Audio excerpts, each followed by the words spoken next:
Welcome to Petty Talks TV. This is your family's talk show about pets where nothing is too petty for us to talk about when it comes to your pets. So come join our community of pet lovers and allow us to entertain you and hopefully even inspire you. My name is Tita Mee, shortcut for Tita Meow. If you don't know why, because I love cats, but it doesn't mean we only talk about cats. We talk about other issues and animals as well. And today we have a very special guest, Miss CHIQUI Pablo, who will share her petty stories. Stay with us till the end. You know, CHIQUI is a broadcaster who has seen challenges on court and off court.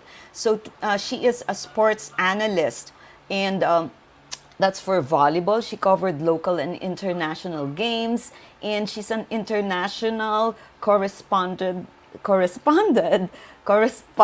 what's happening to me today, international correspondent to cover the Asian and the Southeast Asian Games. She's a broadcaster for a radio show called Anchor of Hope, live every Saturday and Sunday from 8 to 9 a.m. on DZME 1530. She is an events host, and CHIQUI is happily married to Erwin with 4 children.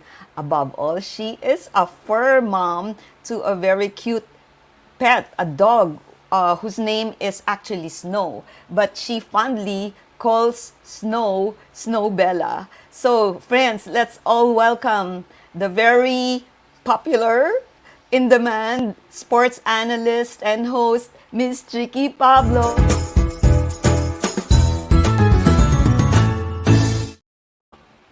Hi, Hi!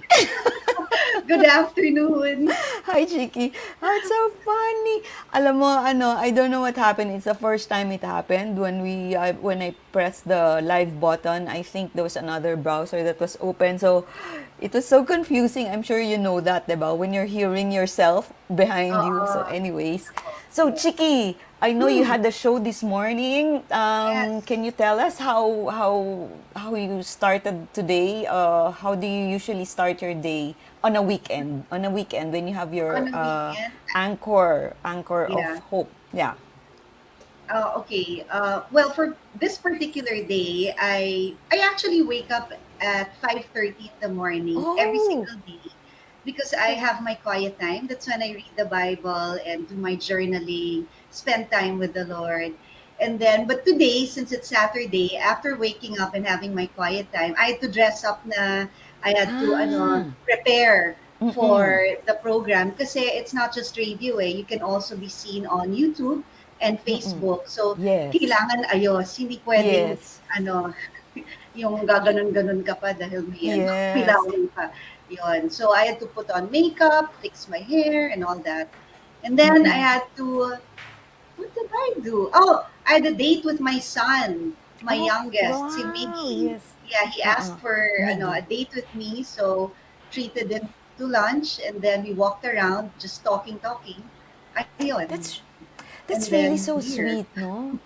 Chiki, like usually I saw in one of your videos that, and just like that, Mhm. he's is he 18? Is he the one that turned 18 or Oh, no, 12 or he's the one who I went out with today is my 13-year-old son, the youngest 13? of the Okay, four. Yeah. okay. So that video that I saw was sometime last year, no? When he said, because you posted a video of him, and the caption was, and just like that, he's 12. Where did time go? 'Di ba? Ang bilis ng Yeah. time, no? Oh, When our so children just grow in front of our eyes. So, mm-hmm. Chiki, I'm really very thankful that you obliged me with this interview. I'm sure people will be blessed by your stories, and I know that on court or on the set, you're very professional. You're very straightforward. You really take note of everything you say because you're a sports analyst for volleyball. But Mm-hmm. behind that, you're petty, right? Petty in the sense that you love pets because you do have a pet. Yes. Yes. I love my pet. Yeah, you love your pet. And I'd like to show the audience. We have this cute video of her name is Snow, right? And you call Yes. her Snowbella. may Snowbella. may punto pa eh. Okay, Italian let's snack. show this. 2, 3, 4, 5, go. Good girl! You got it when you... Oh, 'di ba? So cute, 'di ba? Yeah. So Yes. she's probably the baby of the whole family, no? Yes, Yeah. yes, What definitely. what kind of dog is Snowbella? Snowbell. Oh, Pati ako nakiki-Snowbella. okay lang. Ano, she's cross between Chihuahua and a Jack Russell. Okay. Yeah, that's Yeah, why she medium kind of size looks, lang. yeah, she kind of looks like a Chihuahua, no? Chihuahua. Her Uh, behavior is like a Chihuahua also, feisty. 'Di ba usually they're feisty? Feisty ba si itong Bella mabait like you? Ito, hindi naman ako feisty. Ano lang, ito si Snow, she's mahiyain, like me. Nax! Oh, shy ka daw. Oo, You shy cannot like be me. shy. If shy ka, ano nang tawag sa akin? So, Shy yun. ito, ayaw lumabas ng gate. Even if the gate is Ah, open na, she stays okay. inside. Tapos Okay. All right. if there are other dogs, she goes closer to me when we're walking. Ganun pa rin. Okay, Super that's shy. really sweet. Super shy siya, no? Okay, I Mm-mm. want to ask you a little about your career because I know that you have been on this. First of all, I understand that you're a volleyball expert. That's why you're an analyst. And I'd like to show the audience also a video of you, all right? Let's show them. Those powerful hitters from Petron. You've got really good imports and the locals. I mean, four of them are from the national team, so hindi biro. You've got to stop them at the net or at least deflect. O, di ba? Nax! Idol na idol. Lodi, masama daw sabihin yung idol, pero ano talaga, very, somebody to look up to. So, I'm Oo. sure, Chiki, I want to go to the meaty conversation about your career. So, I'm sure you have seen challenges on court, di ba? Not necessarily muna your own, but like, can you share with me? I'm just really personally curious. Syempre you watch and then while you're watching, you're not just watching the game but you're thinking of the show as the host or the commentator, 'di ba? Can you share with the audience, can you share with me something that you saw on court, whether it's a player or a team, something that really sparked your interest or touched you in a, just what are the things that you see that ordinary people or the audience on court or even on TV don't see? Can you share with us? Is there something that you remember? Hindi ko makakalimutan yun. Kung wala, Well, okay lang. oo. Something, yeah. I guess Game. kasi volleyball here in the Philippines, talagang nag-evolve siya, no? It's becoming better and better every year or every season for that matter. And during the time when I was covering, I really love watching the setters. Sila yung second ball, they call the play. They're the playmakers. So whenever a setter distributes her sets, her balls to Oo. all the players, yung parang walang isang tao lang ang pinupuntahan niya. That really, to me, ang ganda nun. Ang ganda tingnan nun because that just proves that the setter knows the strengths and kung the strengths and yung smart ng yung talino ng Oo. player. Oo. So I like watching that. I also like watching when the libero, sila yung defense specialist. When they really go out of their way to get that ball to keep it alive. I also like that. So also after nun, gusto ko rin yung mga nag-uusap inside the court kasi especially when the players they see the scoreboard tapos alam Oo. nilang ano na sila, talo na. Oo. Hindi sila quiet.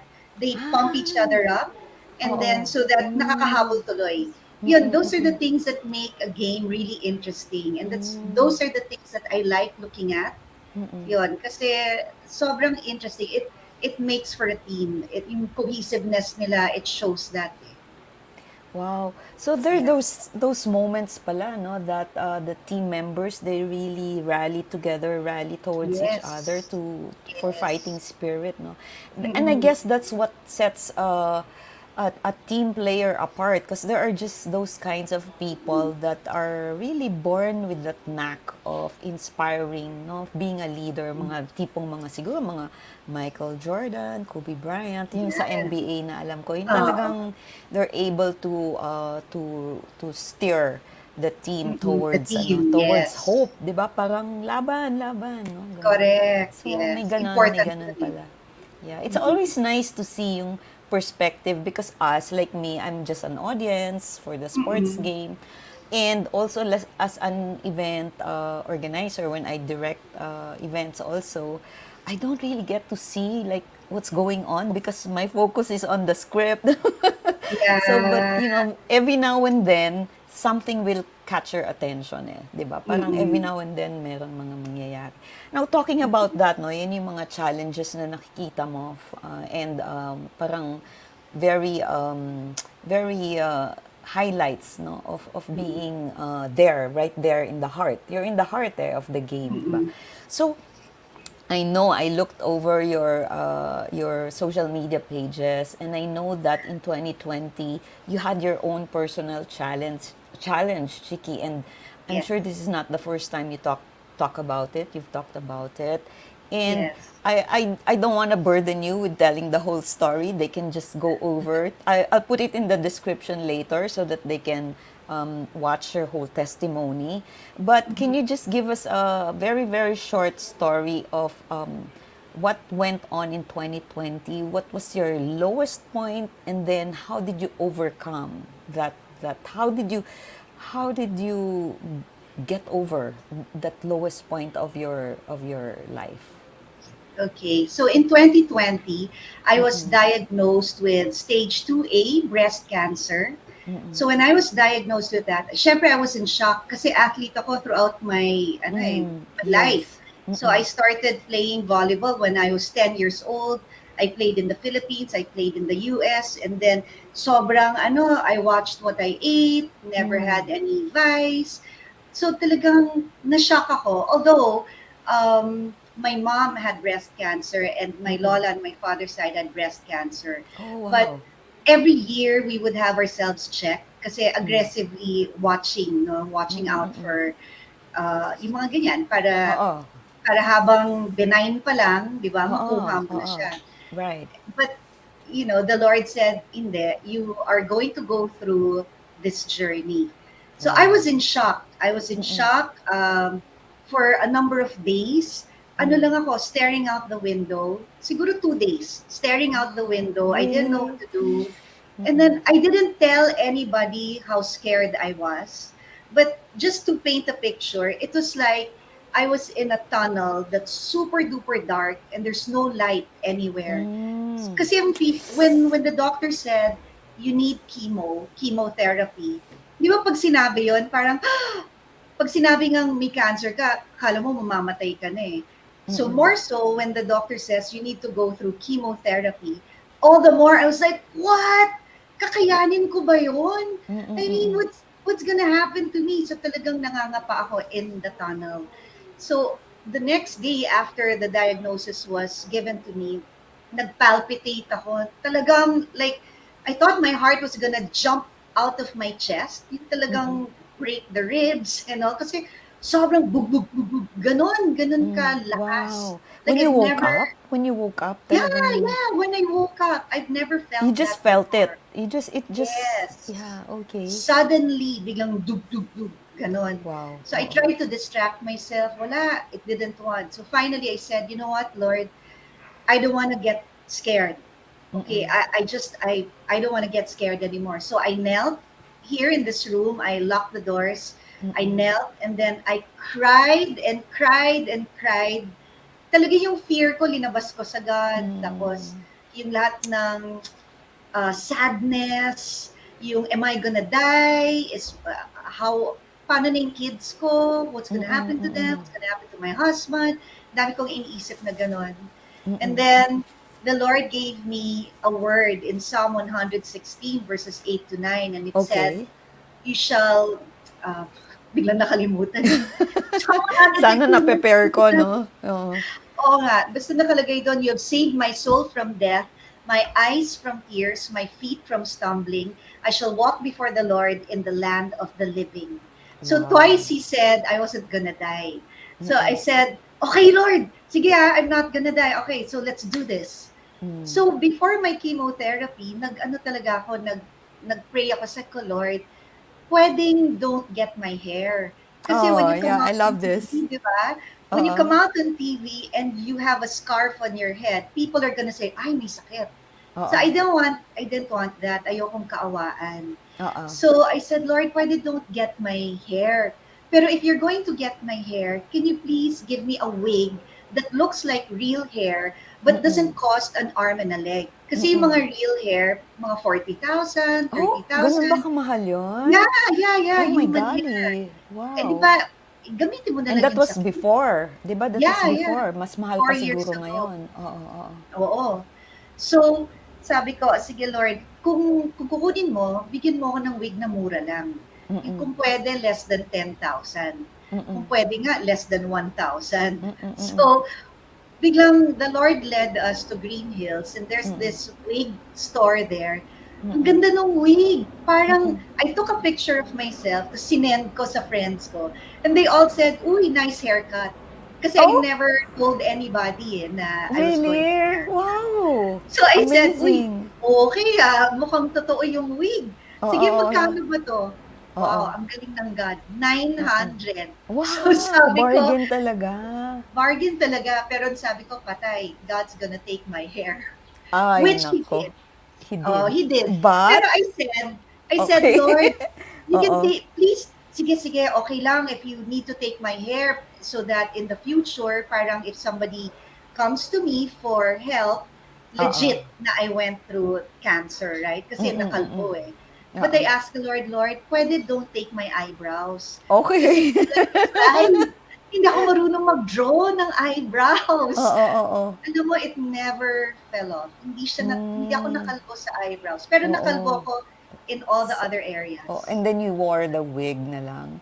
I I love that wore the wig. story because I heard that Kilay is life. No, I heard that story, but the whole of it from how it started, I just also learned it recently. Nakakatuwa, Mhm. no? And it's really inspiring, Chiki, that you found ano, first of all, ang nakikita ko doon, inaano ko na, binabalikan ko na. But first of all, what I saw in you there is your submission, total surrender to the Lord, 'di ba? And then it's when you surrendered totally to Him, that's when you actually found peace, 'di ba?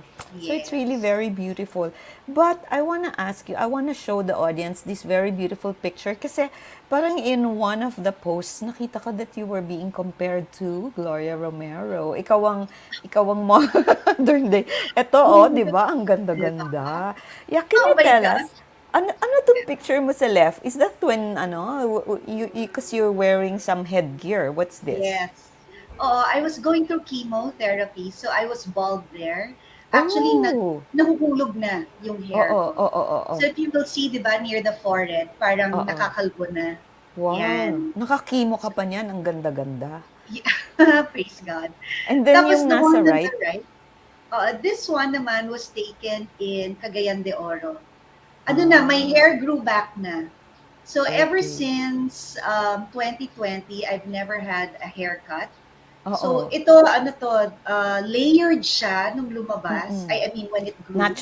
Natural na Oo, ano yan. tapos ang galing ng God kasi style niya. As in layered, di ba? Hindi Oo, siya yung oo, ganun lang. oo, oo. Tapos mas makapal.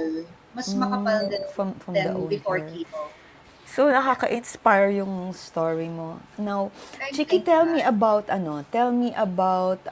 what else are your, because you have covered many sports games and you do Mhm. events, corporate events. I don't know if do you do mga private events, mga weddings? Do you do Yeah, those? You host yeah. I do that anything? also.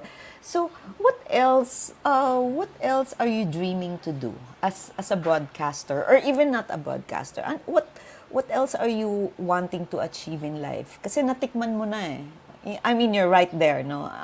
Mhm. In the middle, in the thick of your career. So, what are the things behind your head na hindi mo pa na gagawa? You haven't put your foot on it yet, or you still Mhm. wanna accomplish?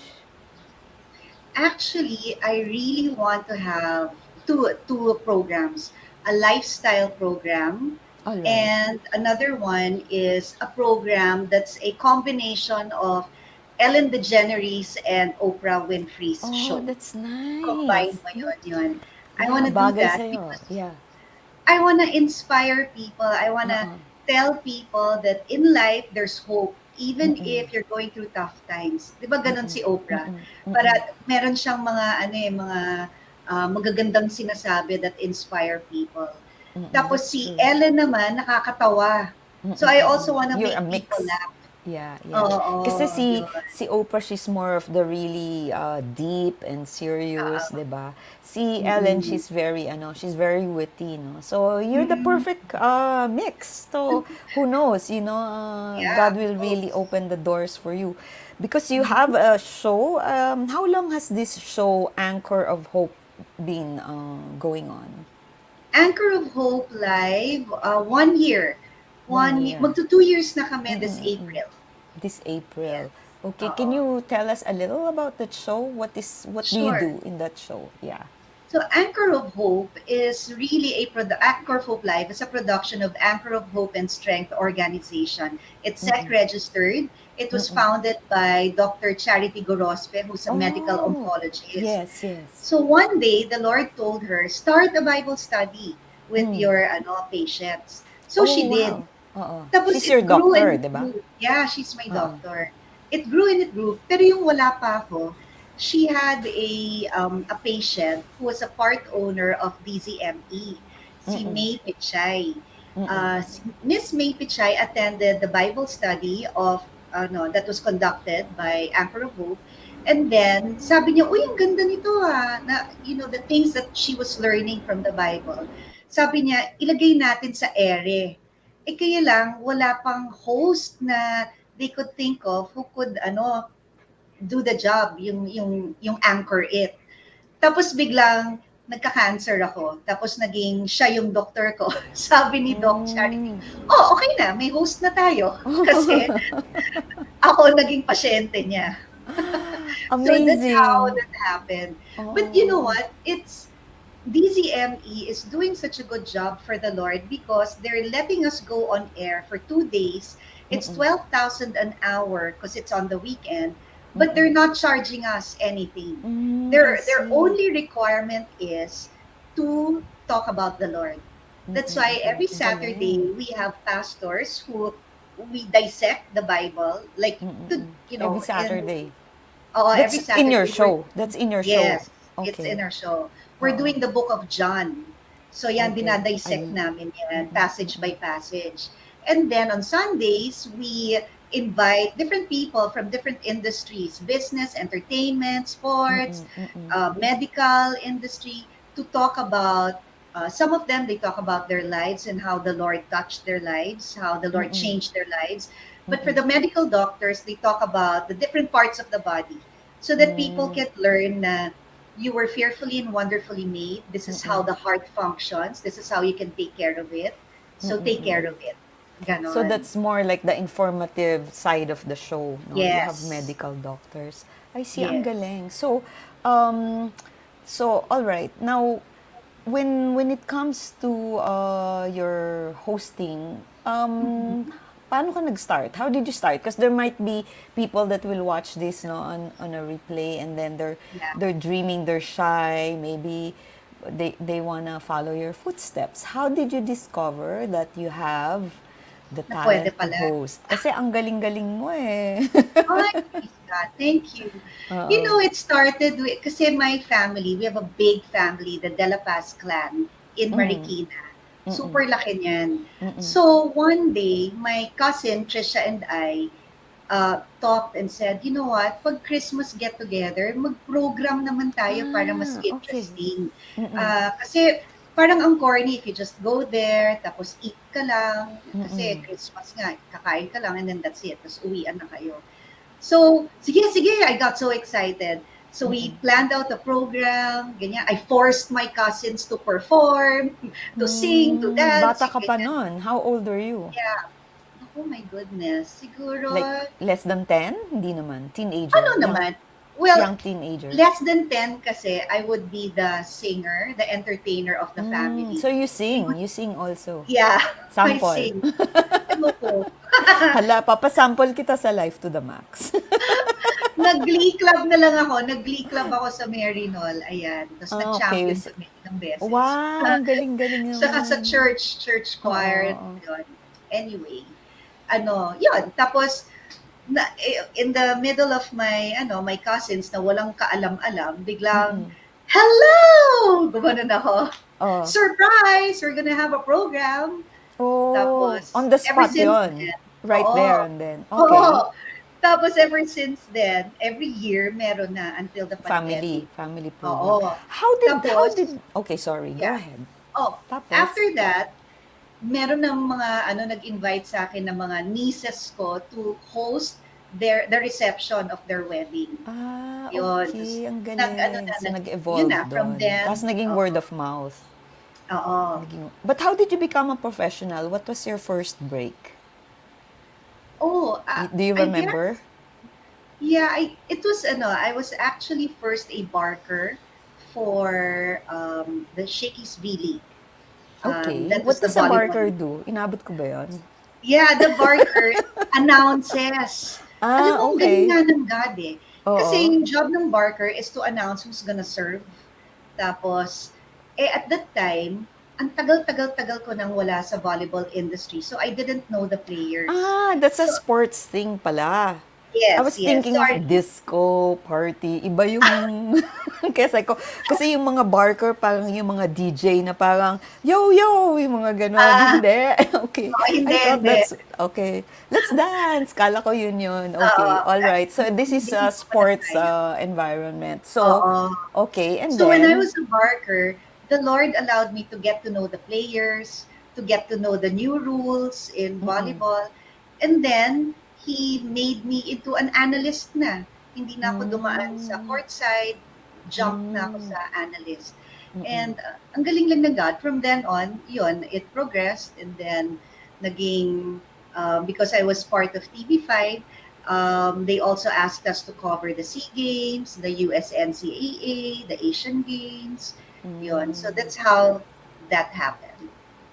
Ang galing. Ang sarap mong kausap. Ang dami kong gusto itanong, pero magagalit ka sa akin because I keep looking at the time. Oh, okay. Baka Okay pag lang. lumampas ako ng 1 minute, may biglang may biglang metro na yan. I'm charging you, Tita Mee, I'm charging you. Hindi, joke lang. So yun, it's so fun to talk to you. And I know sometimes we get to work together, di ba, for ministry. It's really so fun. So, ayun, so anything else I want to ask you is ito na lang. I'm just curious. What scares you sa What scares you? What scares me? Secret. Medyo. Yeah. For the sake of our audience, my future scares me. Okay, Kasi why? when you're a cancer survivor, the thought of is it going to come back? If it's gonna come back, is it gonna come back with a vengeance? May mga ganyan ka na thoughts in your head. So that scares me. That my future scares me. But the Lord holds our future, diba? That's why you should not be scared. So whenever you experience fear, bato mo na agad sa God. Renounce, Lord, right. help me. Help me, Lord God, take this away from me because it displeases you. Ayun. Tapos I read the Bible, I listen to Christian songs para talagang ma-revive. Ayun. Kasi really, Chiki, you know what you said is true. On our own talaga, especially with what's going on around the world, diba? There's so much that can just really, what's a term for that? It can really just obsess us or occupy our thoughts, and then we end up being scared. Parang, what's gonna happen? There's so many things going on, and just to share with you, just between you and me, the other night, was that the other night or just yesterday? I was eating alone in my house. Kasi the other day, I tripped. Mabilis lang to. I tripped, natapilok ako. And then, so my son, hindi naman siya naging grabe, but it was kind of scary. But my son, so he picked me up, he passed for me, but I was able to walk. And then he messaged me, sabi niya, take care, mom, kasi I told him where to pick me up, no? And then he said, take care, mom.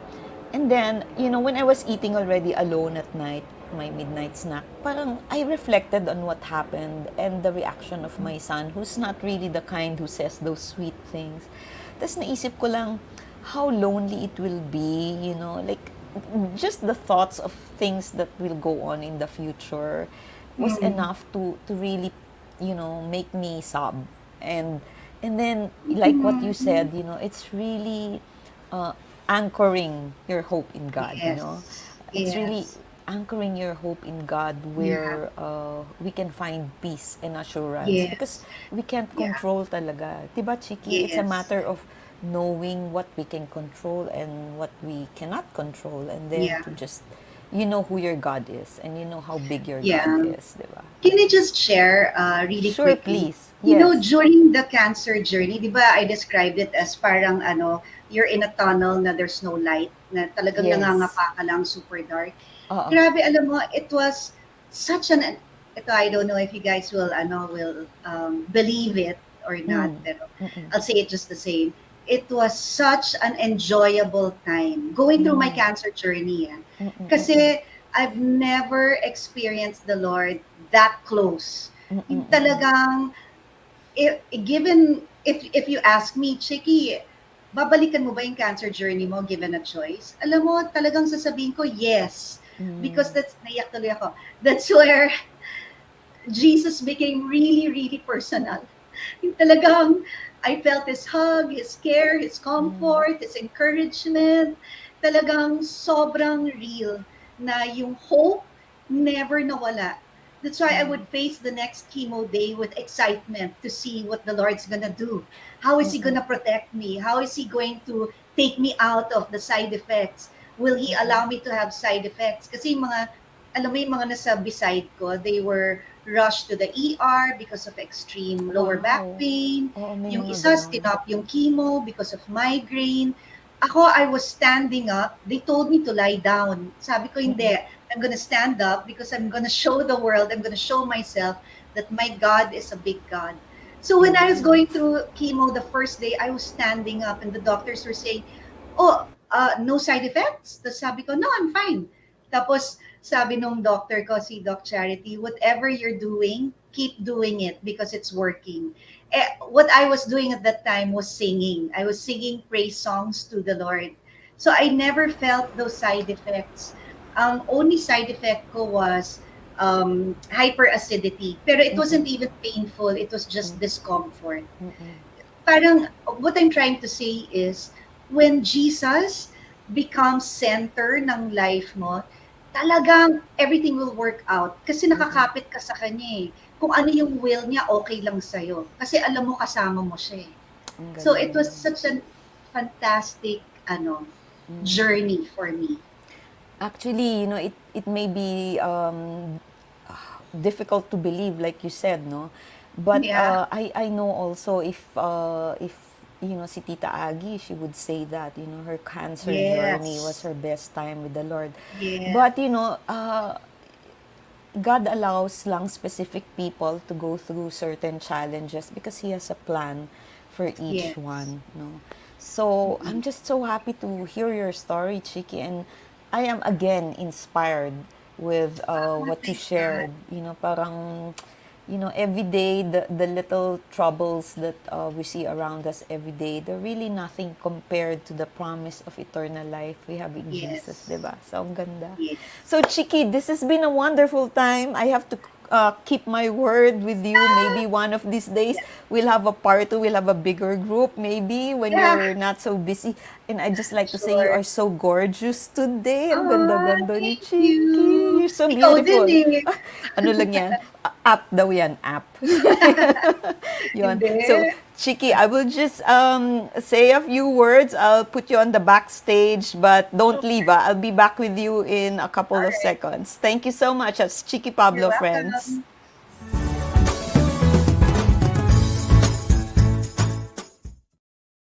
So that was Chiki Pablo. It was really so inspiring to hear her story, how someone who's had cancer can really look back and say that those were the best times of her life. That would not have been possible if there was no real relationship with Jesus. So you out there who might be feeling that there's really something big, something dark looming over your head, never lose hope, because there's a God who's bigger than what you're going through, and you're never alone. You know, like Chiki's here in the show because she's also a fur mom, she's a pet lover, but there's more to life. We have pets, we have nature, and I think all we gotta do is just every day when we wake up, we look with fresh eyes, we look with hope and gratefulness that we're alive, we're able to open our eyes, to breathe, and then we can be thankful for everything that we have, the people around us, our very lives, nature, and our pets. With that, I'd like to end Petty Talks TV. This is Tita Mee. Bye bye. See you next time.